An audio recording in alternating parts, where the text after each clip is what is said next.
Nous allons parler d'un film qui est sorti cette année, il y a à peine quelques semaines.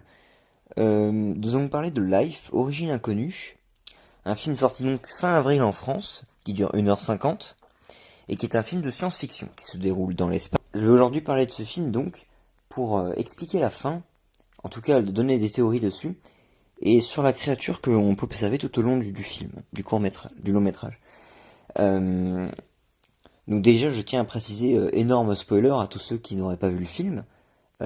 Si vous tenez à le voir sans vous être spoilé, eh bien foncez, c'est un très bon film. Donc je vous donne mon avis dessus, c'est un film que j'ai beaucoup apprécié, qui n'est pas non plus excellent, mais qui est bien prenant, voilà. Malgré tout, les personnages ne sont pas très bien développés, mais c'est quand même un très bon film. Donc, les théories. Euh, Déjà, comment se nourrit la créature?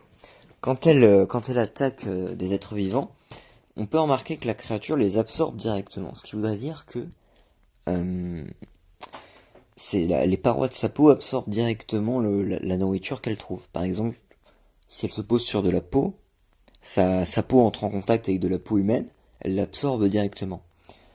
Voilà, cela étant dit, on peut l'observer sur la souris qui perd directement ses poils quand elle se fait agresser.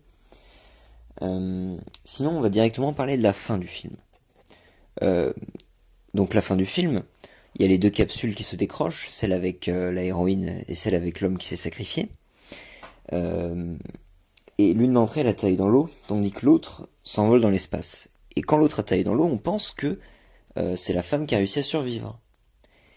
Sauf que lorsque les Vietnamiens viennent secourir le, la navette qui s'est crashée, et bien en fait on découvre que l'homme qui s'est sacrifié pour emmener la créature dans l'espace a en fait atterri à la place de la héroïne.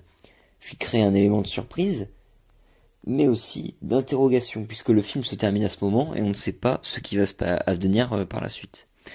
Donc, je tiens à faire des théories. Déjà, on peut remarquer que le héros principal, enfin le héros contenu dedans, a été en rôle, comment dire, la créature a créé une espèce de toile d'araignée autour de lui qui s'étend autour de son corps et elle ne l'a pas dévoré, sachant qu'elle a eu tout le temps pour le faire. Donc, qu'est-ce qu'on peut en déduire?